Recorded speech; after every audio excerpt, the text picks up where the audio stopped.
Yeah, sounds good. All right, thanks everyone for being here. I think it's the last student seminar of the semester, right? Certainly the last week of the semester. It's my great pleasure to introduce Knoll. He's a student in my group. He joined us after earning his bachelor's and master's at the Ludwig Maximilian University of Munich. If you don't know, I know as an American, sometimes we don't pay as much attention to international universities as we should. This is one of the great universities in the world. I made a list actually of a few people who have passed through there in different capacities. Just in quantum mechanics alone, it's a very famous place. Max Planck, Werner Heisenberg, Wolfgang Pauli, Ernst Bloch, all were affiliated there either as students or as faculty. And you can go outside there, Richard Strauss, the 2 popes ago now, Pope Benedict XVI, were also there at different times. Thomas joined us in 2021. He already had experience doing research in non-adiabatic dynamics, and he dove right into what turned out to be a very, very difficult project, studying graphene nanoflakes, trying to look at defects and edges in graphene nanoflakes and how they impact non-adiabatic dynamics. He's since worked on looking at gold nanoparticles for photocatalysis, which is an interesting area of research. And what he's going to talk about today, which is developing software and methods for modeling electron dynamics for understanding laser experiments. In his time here, he's done a number of different things. He's contributed to the broader sort of computational science environment here by serving as its vice president of the IACS Student Association, and then first vice president and now president of the SciAm Student Society chapter. There we go. I can't read my own handwriting, or it says section. That's what it is. And he also earned recently the IACS Junior Research Award. So looking forward to your talk. Take it away. Yeah, thank you so much for this kind introduction. Welcome everyone. I'll be talking about simulating laser experiments with graphics processing units and time-dependent quantum chemistry. In okay, it was working before. Yeah, sometimes you just have to click on that and try again. Ah, yeah. In 2023, the Physics Nobel Prize was awarded to Pierre Agostini, Ferenc Krauss, and Angelier for experimental methods that generate attosecond pulses of light for the study of electron dynamics in matter. When I heard that, I was not just happy that the Nobel Prize was awarded to something that I was working on, but also Ferenc Krauss, I have 2 more things with him in common. He's also from Austria, like me, and also one of the people that Ben mentioned. He's a professor at the Ludwig Maximilian University in Munich, where I did my bachelor and master. So I was really excited about that. This also highlights the importance of studying electron dynamics and how electrons move. The time scale at which that happens is incredibly short. This is like one attosecond, which is 10 to the minus 18 seconds. If we compare this time scale to the duration of a heartbeat, which is approximately 1 second, that is the same as comparing 1 second to the age of the universe. So now we see how short of a time scale that is at which the electrons move. And the electrons in atoms, and atoms could either be like a single atom or a molecule or a material, just a bunch of atoms. And studying this is essential if you want to get a fundamental understanding of chemical reactions. This Nobel Prize was awarded for experiments. However, computational simulations are also important in order to predict and interpret these experiments, but they are very challenging for a couple of reasons. And therefore, it is important to develop accurate and efficient software tools for that. Now, I would like to get a little bit of a background on key applications of studying electron dynamics and where we could apply that and in which areas this would be helpful. So one area is artificial photosynthesis. The light that comes from the sun has, in theory, enough energy to split water molecules into hydrogen molecules and oxygen molecules. And this we could in turn use as a fuel for fuel cells in car, for example, and as efficient energy storage. However, we cannot do that yet because we need a catalyst, something that enables this reaction.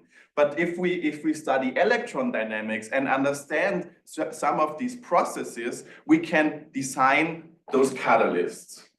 Another area, for example, is solar energy conversion and the rational design of new materials for more efficient solar cells. Like, for example, Caitlin Hetherington in our group, she gave a student seminar about her project last year, is working on these cadmium selenide nanocrystals. And again, here, there are certain processes that limit the performance of these materials to use as solar panels. And we need electron dynamics and further on also nuclear dynamics to study these processes, and with that we can come up with new materials for more efficient solar cells. So the goal of this project, as I mentioned, is to create an accurate and efficient software tool to study what happens when light, either from a laser or from the sun, interact with atoms. We have the electrons here floating around, and when they interact with light, they go into a higher energy state, and then they continue to float around. And we need to look at how we need to look at it of the motion of the electrons and how that happens. We ensure efficiency of our approach by accelerating the computationally most expensive parts on GPUs, which are great for linear algebra operations, for example. And also, we contribute our software tool as a functionality to the GPU accelerated quantum chemistry software TerraCAD. So I would like to explain to you, this is a little bit of a teaching part from my side for people outside of chemistry. What is an electronically excited state? So you can imagine that with an analogy like in music, you have a string in a guitar that is vibrating, and you have like the fundamental vibration, and that is the pitch you hear, the tone. But it also, you know, each instrument sounds differently, and this is because of certain overtones, higher frequency contributions, and they combine into the sound wave that we hear. These excited states of a molecule, they're kind of like vibrations of the electrons. And again, vibrations of the electrons, not the nuclei, just the electrons. And these overtones and excited states, they can combine and mix with each other, such as sound waves. So this also paves the way towards me explaining the two different ways on how we can solve that. Like a tone, you know, changes in time. And that's exactly how we can solve for these excited states as well. Or you can resolve for each tone separately. And excited states, we can measure them in experiments in the lab. That's what people do here in the chemistry department at Stony Brook. But we also can solve them computationally by solving the Schrödinger equation. So if we have multiple of these excited states, we get a spectrum. And I also, this is like another little teaching part from my side, because we have astrophysicists here at IACS. I'm sure they are familiar with that, but like, how do we know what the sun is composed of? This is due to the energy spectrum. Energy of light in the visible range refers to its color. And we can see that the light from the sun, it has certain colors missing. If we measure the spectrum, we see some holes here, some color holes, and these are the absorption lines. And each atom, and in fact, each molecule has its specific fingerprint, specific lines, more precisely for atoms, has specific lines of the color that it's missing. And those refer to the excited state. So basically, certain light can excite these vibrations when you think back of the guitar string, and then they are missing here. And if we compare the light that we get from the sun to data that we generate in a lab, we can see the sun is mainly composed of hydrogen and helium. So now I'm getting a bit more into the computational chemistry part. And as I mentioned, we want to calculate these excited states. The title here says the success of linear response time-dependent density functional theory. So now we are, I'm just going to say this and explain this more later on, we're in a time-independent realm now. One method here to calculate these excited states is linear response TDDFT. It is a quantum chemical method to calculate electronically excited states, these vibrations, one after another.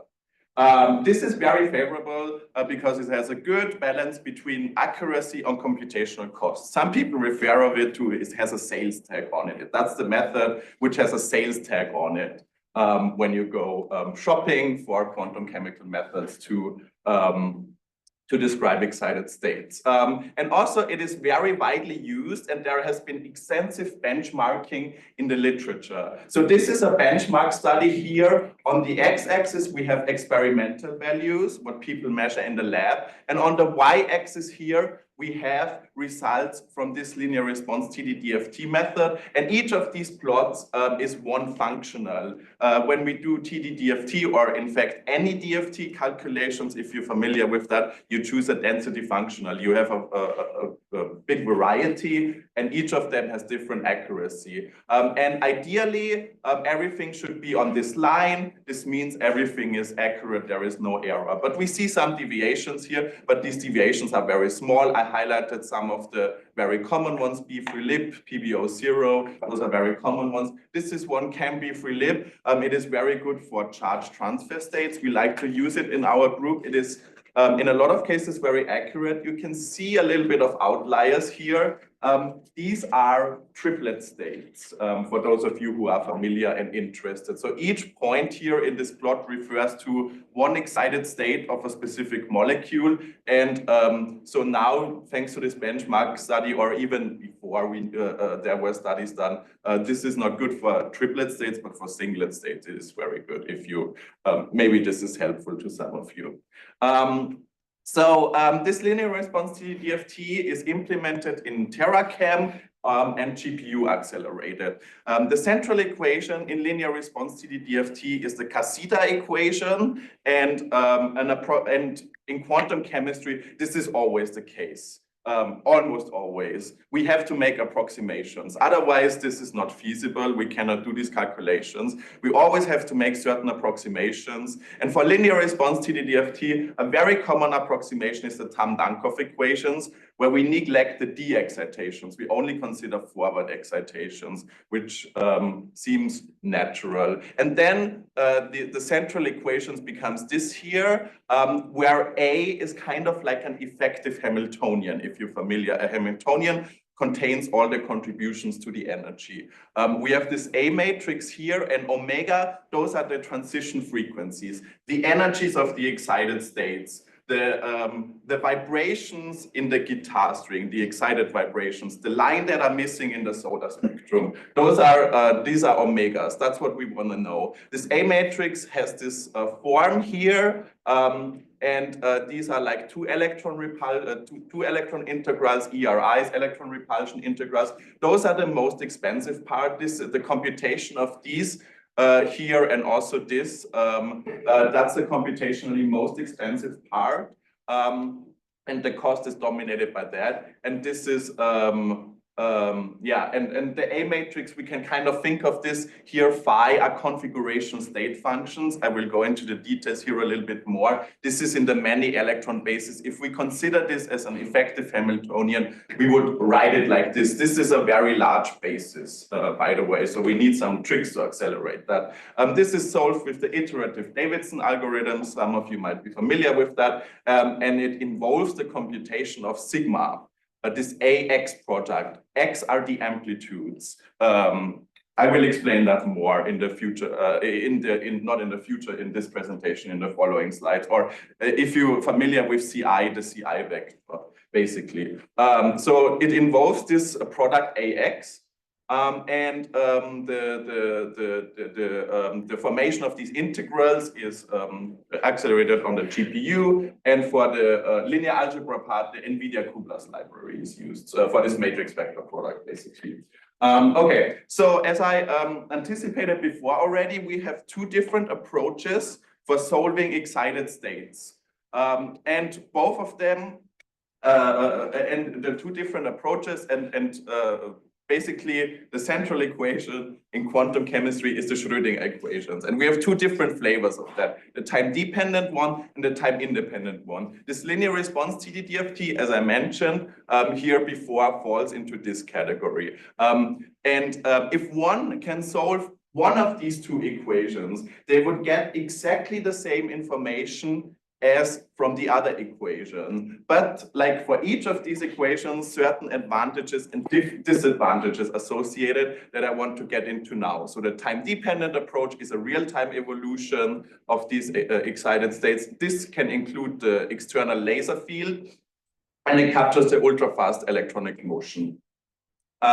This is an eigenvalue problem, as you can see if you are familiar with math.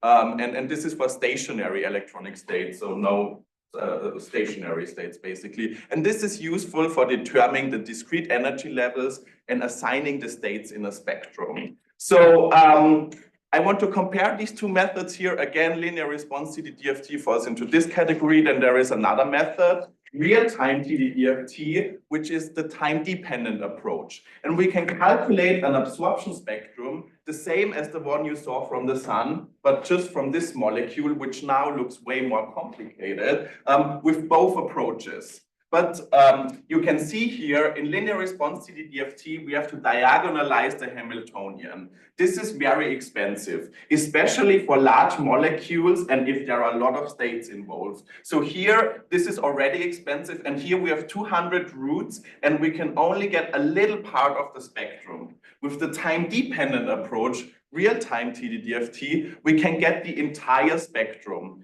And this is done, we can get the entire spectrum. We let the molecule interact with a laser field in X, Y, and Z direction, let it evolve in time, and then take a Fourier transform of that. That's how we get the spectrum.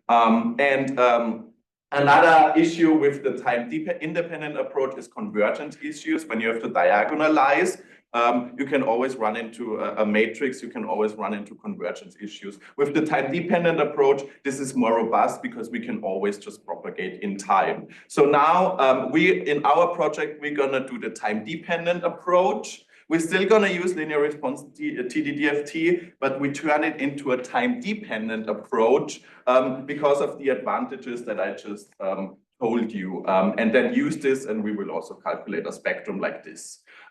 So yeah, the time-dependent Schrödinger equation, this is again the same equation as in the last slide. In a computer, this is implemented here, where C dot is the time derivative, and C are again the CI vectors, the contributions to the wave function. Product here, HC, is sigma. This is an ordinary differential equation. And to solve this, we need two things. If we want to solve this equation, we need to integrate it in time, what we have to do with any ordinary differential equations. And we need to obtain this sigma, because this sigma represents our time derivative of the wave function. And the wave function tells us how the electrons evolve.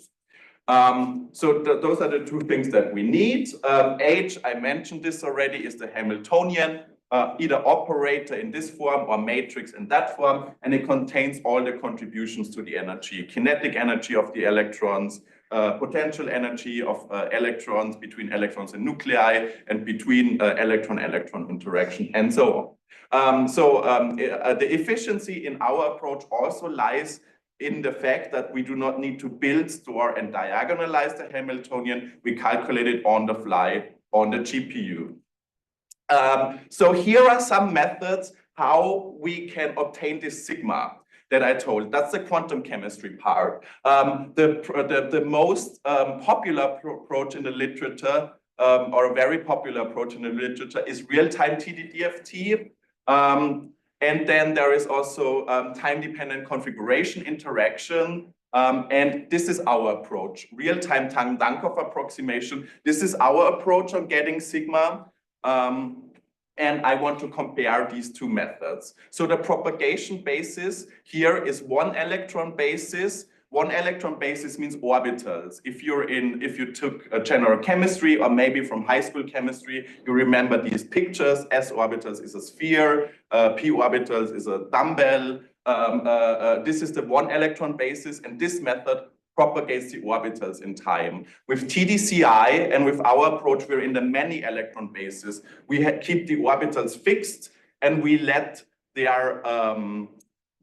the occupation vary in time, kind of. I have a slide to illustrate the many electron basis, but due to the one electron basis, some issues arise, which comes here. Black box-like, the density functional methods are black box-like. Once you chose a functional, this is nice because you can just run it. You don't need to select any parameters. Here with TDCI, if you're familiar with that, you need to choose an active space, or do you want to choose an active space, which can be quite complicated in some cases. Efficient treatment of dynamic electron correlation. Again, this comes from the density functional, the FXC in that A matrix, if you remember, which is good. Dynamic electron correlation just adds some accuracy to the method. So we want that. This is a good thing. And a real-time TDDFT has that, our method has that. TDCI does generally not have that unless you choose a very large active space, but then it is not efficient anymore. And now this is accuracy as well. So due to the propagation here in the one electron basis, some issues arise. I will show results for that later as well. Like when describing Rabi oscillations, which is an exactly solvable problem in physics, real-time TDDFT has some issues. TDCI can model that correctly, and I will show that we can model that correctly as well with our approach. Just a little bit of an outline here. What we are doing, we want to create an accurate time-dependent electronic structure tool where efficiency is enabled, where we enable efficiency via GPU acceleration. And we do this by implementing the real-time propagation of the amplitudes that are obtained from linear response TDDFT in a configuration state function basis. Then we simulate electron dynamics with that, and then we use this implementation. That is the big long-term goal, to also simulate the nuclear motion. This project, this presentation here only looks at the motion of electrons, but we also want to use this to simulate nuclear motion. And then with that, we can simulate an even wider range of experiments. And I mentioned this already, our approach is efficient. Because we do not build, store, and diagonalize the Hamiltonian, we calculate it on the fly on the GPU. So as I promised you, I want to illustrate the many electron basis now. This is the equation that we solve. It is reminiscent of the time-dependent Schrödinger equation. It just looks a bit different because, like, for the coefficients now we have x. It's kind of like the same thing as a CI vector, which basically has the coefficients for these configurations. The time derivative of x, and A is the A matrix. So we obtain that, this AX, we have that from time-independent linear response, and now we make it time-dependent. And now we make it time-dependent here by using this sigma function and propagate that in time. So we propagate these coefficients in time. And again, these are the pictures that maybe you remember from general chemistry or high school chemistry. These are the orbitals. We calculate them in the beginning, then they're fixed for the entire simulation. And we have in this X vector, this contains the coefficients for all these contributions. And these contributions phi are the configuration state functions. Maybe you know what a Slater determinant is. These configuration state functions are spin-adapted linear combinations of Slater determinants. And each of these, and we excite one electron here. This is what linear response TDDFT is limited to anyway. We can only excite one electron at a time. And each of these configurations has a coefficient. And the total wave function is a linear combination of all of that. and that we propagate in time. So I hope now you have a little bit of a clearer picture of what we actually do.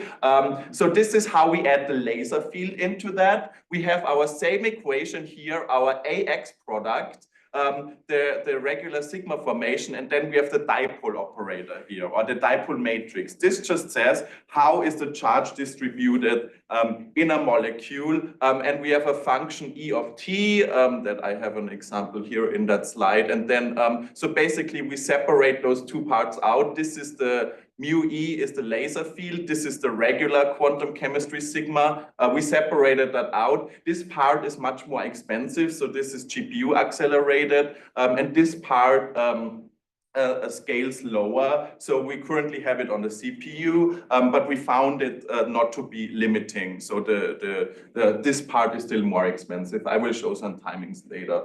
And this is just an example of that E function, the laser field in time. So this is how a laser field looks. We have different ones implemented. This is a Gaussian shaped laser pulse with a certain frequency that corresponds to excitation energies. And again, the guitar frequency here is also this could be like a guitar string kind of, and a Gaussian shaped laser pulse. That's what we implemented. This is how we integrate in time. So we use, for integrating the ordinary differential equation, we use the second order symplectic split operator. In the literature, it is also referred to as a leapfrog-like integration, because we propagate these x amplitudes in time, and these are complex. They have a real part and they have an imaginary part. And they rotate in the complex plane, they rotate in the complex plane, and it's leapfrog-like. I don't know why this is happening. Sorry for that. But we have the rotate complex plane here, and the real part jumps over the imaginary part. H is the time step here, and that's how we move forward in time with this leapfrog-like integration. And you can see the equations here, and one time step requires two of these expensive sigma formations, one for the real part, one for the imaginary part. That's how we integrate in time. And this is just a little summary of our approach, everything I told you so far. This is how our simulation tool works. So at the beginning of each simulation, we carry out a regular Kohn-Sham DFT calculation. If you have any quantum chemistry experience, you've probably done this. And this is to obtain the ground state and also to obtain the orbitals, which again stay fixed for the entire simulation. This is different in real-time TDDFT. If you remember, where it propagates the one electron basis, these orbitals change in time, but we keep them fixed. We only vary the occupation. Then the default is to start our simulation from the ground state. We initialize this X vector in the real part with a 1 for the ground state configuration and with 0 for everything else. The imaginary part, we also initialize it with 0. Then we choose a laser field, either a delta pulse, which is only active for the very first half of the time step, only an instantaneous time, basically. That's for calculating spectra. Then we have continuous wave, which is just a sine wave. And then these TL and chirp, these are Gaussian laser pulses. And then these laser pulses will populate all the other elements in this X vector that are coupled in the beginning, either to the ground state or to the other active elements that are coupled to each other in the off-diagonal elements of this dipole matrix, basically. So for the delta pulse here, the initial pulse will populate elements here that are coupled, and then we integrate in time. And here, this is only on for the beginning of the simulation. And here, these fields, continuous wave and the Gaussian shaped ones, they're on for the entire duration of the simulation, and they will continuously populate and depopulate elements in this X vector. We propagate that in time. And then we do some post-processing, such as calculating the time correlation function or population of electronic states. Now I would like to show you some results. that we generated with this approach. So the first thing we did is just a little convergence study because we used the second order symplectic split operator. We just wanted to verify that for our case, this is also second order accurate. This is a very standard approach in quantum chemistry to solve the time-dependent Schrödinger equation, to use the symplectic split operator. So we use it as well. We did this convergence study. We have some error here on the y-axis. I'm not going to go into the details here, but I'm happy to answer questions about this as a function of the time step. As the time step goes smaller, the error also goes down. We see a parabola here, and this is the same data just plotted on a logarithmic plot, and we can see here the slope is 2. So we achieve second order accuracy in terms of time integration. Then the next thing is, this is the CO molecule, by the way, at this level of theory. Then again, the CO theory, this is to verify, do we correctly integrate in time? Now we know we have second order accuracy, but is it also correct? So what we did here is we calculate with the time independent approach the first excited state. We plug that into our simulation, and then we let it rotate in the complex plane. We calculate the time correlation function, which is basically the product of this x vector, the amplitudes at the time 0, and then at each time step. And we have like a vibration here. We see the sine wave. It has a real part. It has an imaginary part. Then we take a Fourier transform. And if you're not familiar with that, a Fourier transform just brings us from time space into frequency space. And thanks to Max Planck, we know that frequency corresponds to energy. So energy of the excited states. This is basically like the strings in the guitar, when you have like the tones, like you can resolve them in time, you can record it in time, and then you can take a Fourier transform to get the frequency, or with the time independent approach, you get each frequency by itself. So this is basically recording this excited state in time and just getting it back, taking a Fourier transform and getting it back. This just shows us we correctly integrate in time. We can also calculate an absorption spectrum like the one you saw from the sun. So we took this indigo dye molecule. If you're wearing jeans, this is the dye that makes your jeans blue.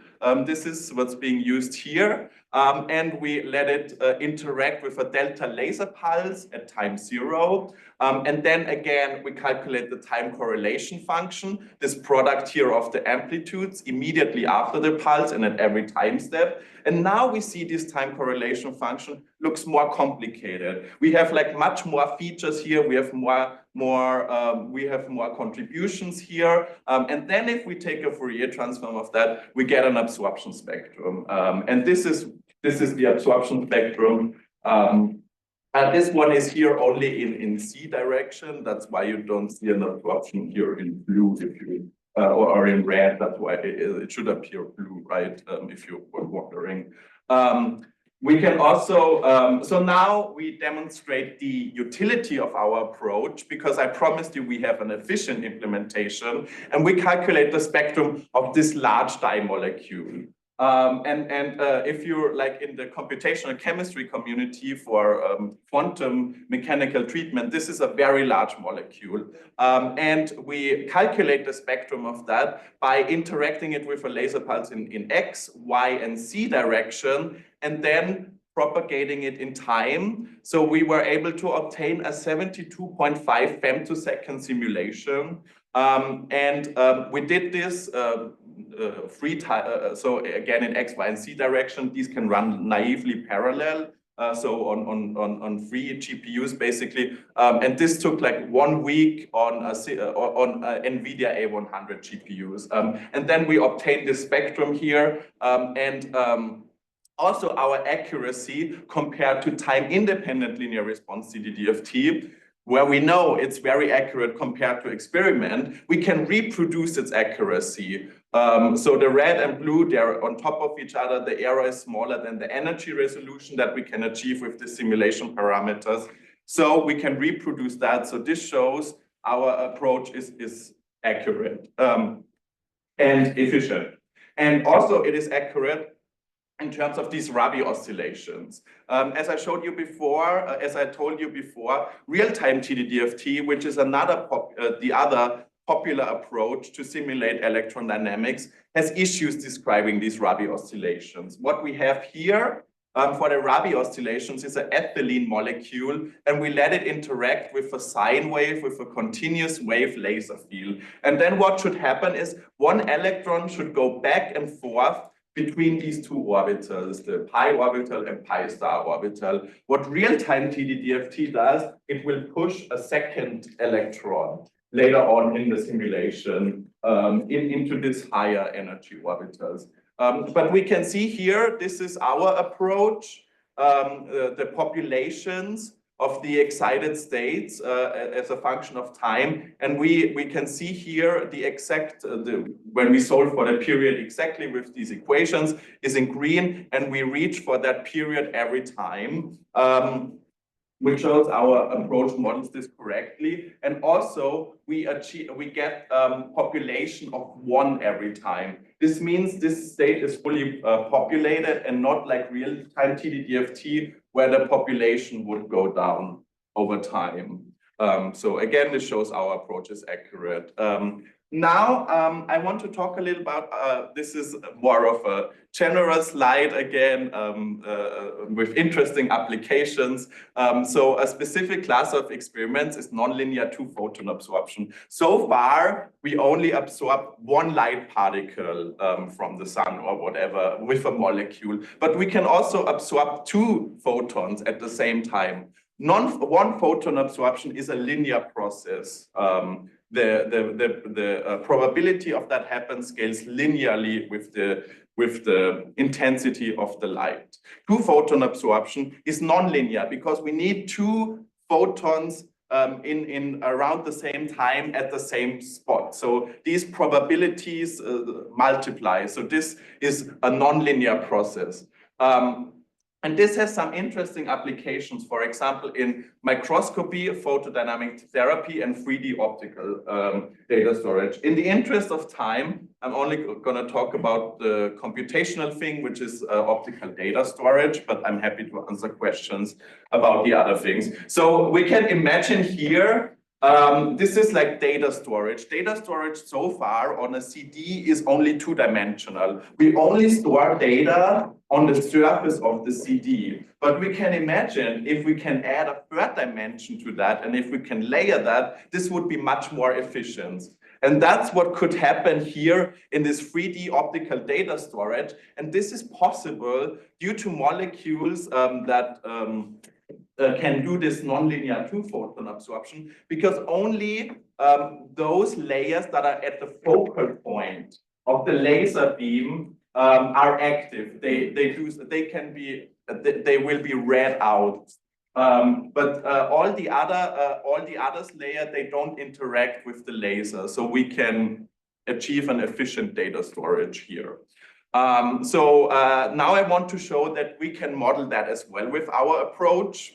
But there is a little caveat here. If you remember, we use linear response TDDFT, and this is a non-linear process. We can model that, but only to states that are accessible to linear response TDDFT within the adiabatic approximation, which basically says we only get single excitation or singly excited states. So what we have here is this hydrogen fluoride molecule, and we have this Gaussian-shaped laser pulse that's 8 femtoseconds long, and it's polarized along the bond axis. And we have this free level system here. This is resonant, and those transitions are all bright.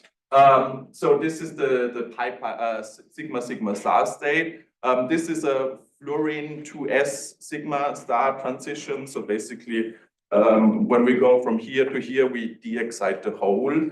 And this is resonant because we have a state here approximately in the middle. And then we absorb 1 photon to get to here, and then another photon to get, yeah, this is cut off, unfortunately, to the S4 state here. So this is at different field strengths, yeah, as I told you, this should go up non-linearly, and we can see that here. So if we double the field strength, I think it's well visible from here to here. If we double the field strength, this is the target population of this S4 state here. We increase the population more than 2. So this is non-linear. This shows we can do that. Another simulation of that here, we have like this larger dimolecule, and now this is non-resonant. We have these 2 states here, S1, S2, and this is our laser frequency here with this energy. And this is in the middle. The resonance should be like in the middle of the S2 excitation, but we don't. This is also in the literature. This is referred to as virtual photon absorption, because there is maybe some virtual state here that enables the 2 photon absorption. This works. It's described in the literature. And what we observe here, this is the resonant frequency. We see that there's not really a very good population transfer into our target state, which is the S2 state here. We have like a population that goes back to the ground state, and there is a detuning. It looks like it's off resonance. And what we observe is the AC Stark effect. Because if we shift the frequency by, this is 80 milli-electron volt, we can see here, now we get efficient population transfer into our target state. So we see there is a detuning, and this is the AC Stark effect. Okay, so to finish off my results, I want to show some timings here. These 3 molecules that I introduced earlier increasing in size. We have the regular sigma formation that is on the GPU. That's the expensive part. And then we have our field formation here that is on the CPU. And we can see here the regular sigma part is still, that contains the 2 electron formations, is more expensive, takes longer for each case. We run those simulations on the Seawolf NVIDIA A100 GPUs, and on expense with V100 GPUs, we can also see the A100s are faster, obviously. Yeah, so for this large molecule, 1 formation here, 10 seconds. So just to give you a sense, like for 1 simulation, we would need maybe 20,000 of these steps, and that's how how I simulated this 1 week on Seawolf. So with that, I would like to conclude. I hope I convinced you that we implemented an efficient and accurate software tool to simulate electron dynamics, and we do this by propagating the linear response TDDFT amplitudes in real time, and this approach is called real-time Tamm-Dancoff approximation. And our implementation is capable of simulating ultra-fast laser dynamics and includes different pulse shapes, such as the delta pulse for spectra, the continuous wave, and the Gaussian-shaped laser pulse. Our absorption spectra and Rabi oscillations show excellent agreement with reference calculations, and we can successfully model 2 photon absorption to the states that are accessible to linear response TDDFT. Future directions, so we can already simulate a very good range of experiments. We want to simulate even more experiments. One avenue that we're thinking of taking is including a model to simulate ionizations. For example, complex absorbing potential, and ionization is if we completely take away 1 electron.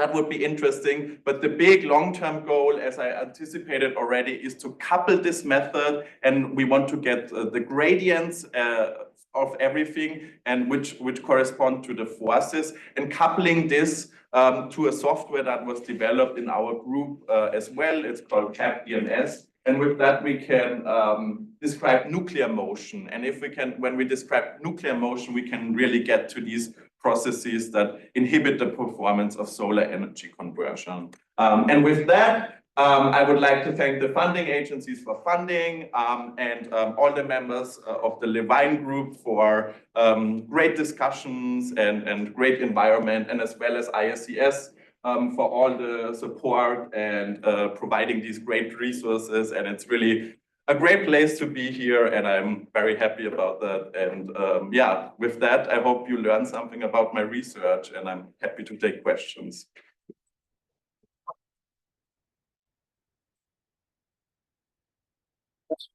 Yes, so just to confirm, I guess, because my knowledge is very limited, the size of these amplitude vectors, like what is the typical size? Is it the same as the number of basis functions? That's a very good question. Thank you for asking that. Yeah, it's much larger than that. So the basis functions, in the basis function, these are the orbitals basically, and we have some of them that are occupied and some of them that are virtual. And the number of this X vector is occupied times virtual. So if we take this one here, we have like, let's say 300, 1800 basis functions, we have 300 occupied.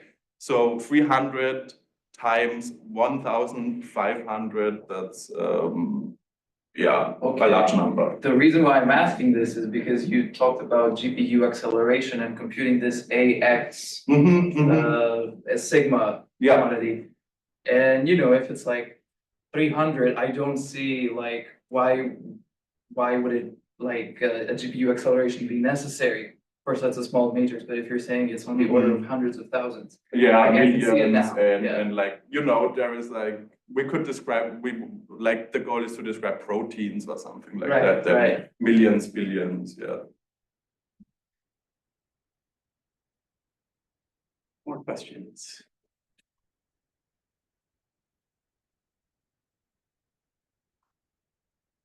Well, there's no more questions. Let's thank Thomas for a great talk. Oh, I had thrown in the chat, which was, could you imagine, what else could you imagine this being applicable to, like beyond electrons? Yeah, thank you for this question. So yeah, like right now we describe electrons, and then once we couple this approach to another software that was developed in our group, it's called TAB-DMS. TAB stands for Tour Block. Yeah. No, DMS. I'm thinking even like beyond chemistry, right? I guess beyond, like, could you imagine any of like, is this really just hyper specific to modeling chemistry? And at IACS, we're always like, oh, hi, does this help me count my penguins ever? Or like you were doing a lot of music metaphors. Do you think that anything that you're doing, or is it just so hyper specific? I mean, it's fascinating, right? This is why we're working with you to try to sonify this stuff. But I'm just wondering if you could see applications for this modeling beyond, or like the approach that you're taking. It's a very good question, yeah. That's a very good question. I know that some quantum chemical methods, such as Hartree-Fock, which is the most basic one, they're used in nuclear physics. I don't really see how we could apply our approach to nuclear physics, but maybe a lot of these. So the underlying theory is called linear response, which is basically you have some object and you just hit it, and then you watch it ring afterwards. So in principle, you could change the A and B matrix so they were describing a nucleus or a bell or anything really. Yeah, as long we as could you maybe can model the model response of that thing. Yeah, maybe we could model complex percussion instruments like bells better using this. In principle, I have no expertise in the physics of those things, so my mouth may be running faster than my physics knowledge could do, but it's entirely possible that you could write down a very similar set of equations for sound. Yeah. But then is it worth doing this approach, or maybe other approaches? Yeah, I don't know. Yeah, I don't know. I don't know how people model sound. So yeah, it's way outside my expertise, but it is in principle. In principle, you really are just hitting something and watching it ring, and the thing could be anything. So.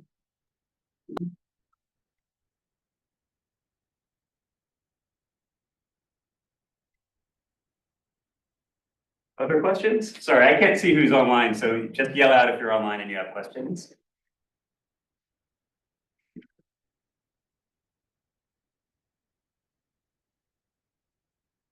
All right. Okay. Well, if there's no more questions, thank everybody for, thank you all, and thank Thomas for a great talk.